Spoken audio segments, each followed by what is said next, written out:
Oi, meu nome é Daniel, recentemente publiquei meu primeiro artigo como aluno de iniciação científica na faculdade e eu decidi vir contar um pouquinho da experiência aqui. Eu separei alguns tópicos que eu vou falar, que eu vou deixar aqui na tela também, ao longo do vídeo.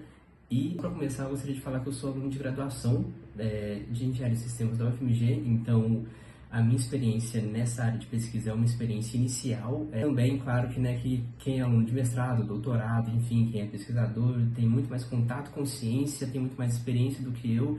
Então, só para deixar claro que tudo que eu vou falar aqui é a minha experiência durante esse tempo que eu fiz iniciação científica e como eu pude publicar o artigo e também todo esse processo, como é que foi, o que eu achei que teve de bom, o que eu achei que teve de ruim e o que eu posso tirar disso tudo mesmo.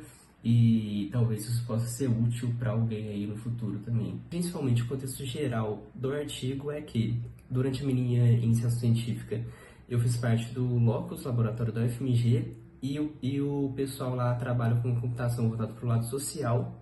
Então, o trabalho que a gente desenvolveu é que o laboratório tinha uma base de dados do Telegram e a gente fez uma análise ali em torno da dinâmica das discussões dos grupos do Telegram mesmo, em torno das eleições de 2022, eleições presidenciais, e a gente propõe uma nova metodologia justamente para essa análise de discussões de redes sociais. Então essa foi as nossas principais contribuições. Com o que eu pude aprender ao longo de todo esse processo, né? Eu fiquei mais ou menos um ano trabalhando nesse artigo, no desenvolvimento da pesquisa e da metodologia que a gente propõe, e eu fui orientado sobre dois professores, né, da UFMG. Com isso eu pude aprender um pouquinho, né, sobre a rotina e como era, né, colocar um pouquinho o pé na área da pesquisa. Isso que eu gostei de ter desenvolvido o contato inicial, né, com essa área da pesquisa e poder ter uma visão geral também sobre como essa área um pouco também no Brasil, né.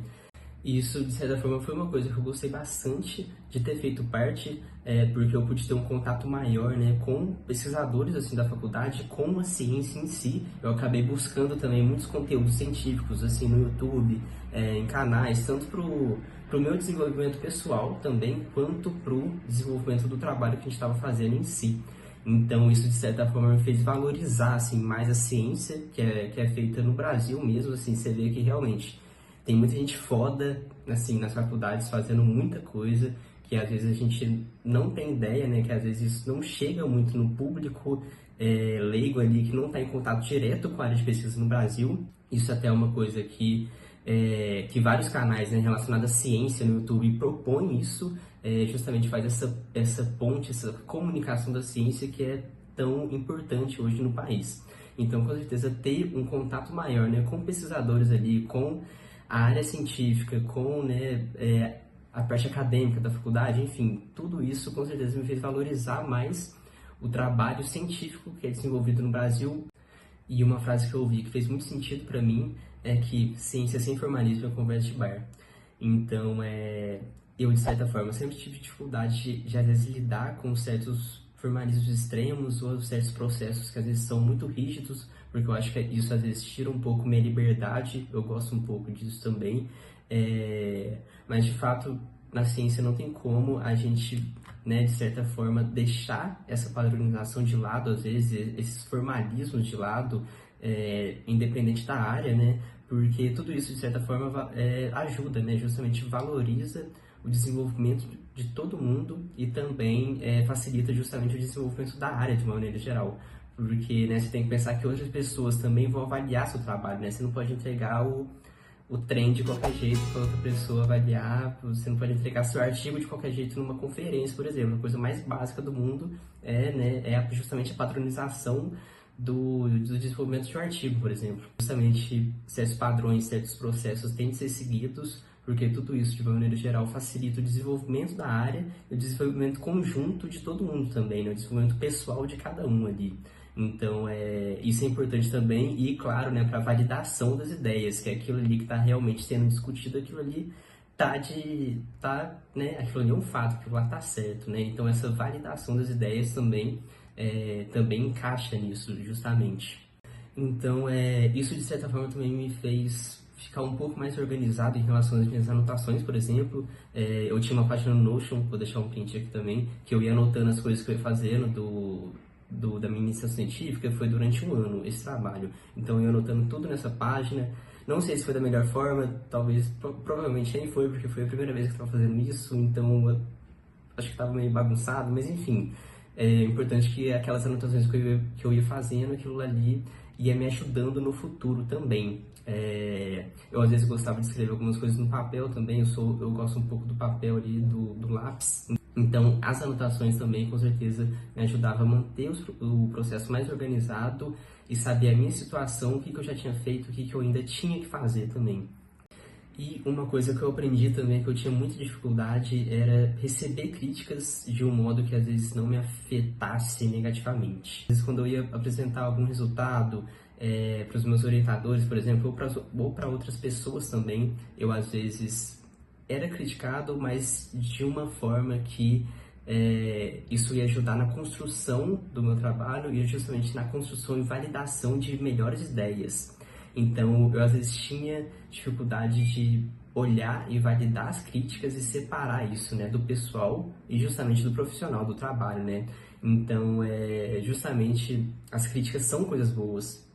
Justamente a pessoa que está criticando o seu trabalho, claro, de uma maneira positiva, de uma maneira que te faça crescer, justamente, né? Não de uma maneira negativa.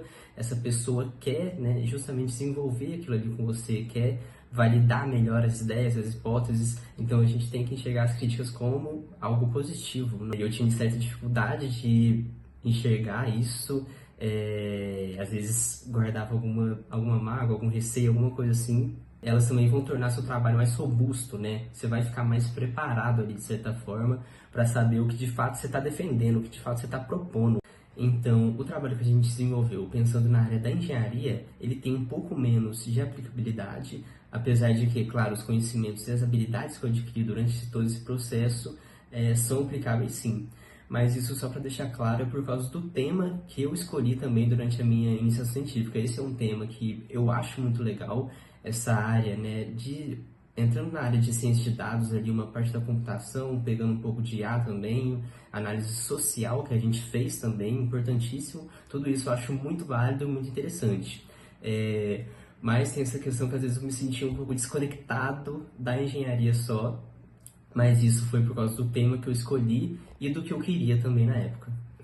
E a última coisa que eu quero falar é que durante todo esse processo, assim, tinha semanas que muita coisa dava certo, e tinha algumas outras semanas que muita coisa dava errado. Então, assim, muitas vezes eu me sentia estagnado, assim, que eu às vezes pensava que o que a gente estava fazendo não ia dar certo. Às vezes também eu não via, por exemplo, aonde a gente poderia chegar no resultado final. Então eu, de certa forma, fui descobrindo também o caminho ao longo do processo. Então eu acho que isso foi um ponto importante também que eu preciso destacar. E uma coisa também que a gente sempre tem que ter em mente é que, né, se você está fazendo uma iniciação científica, seu coordenador, assim, ele tem milhões de outras coisas para fazer. Você provavelmente vai ser a última prioridade porque, né, tem aluno de mestrado, doutorado, o cara tem que dar aula, tem que fazer pesquisa, tem que estudar, tipo assim, né, tem muita coisa para fazer.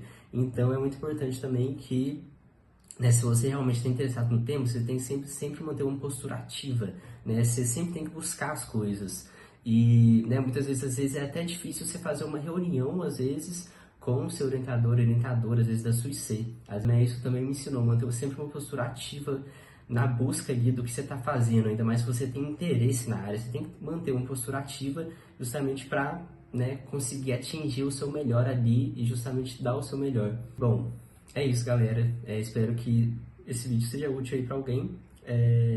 Valeu e até a próxima.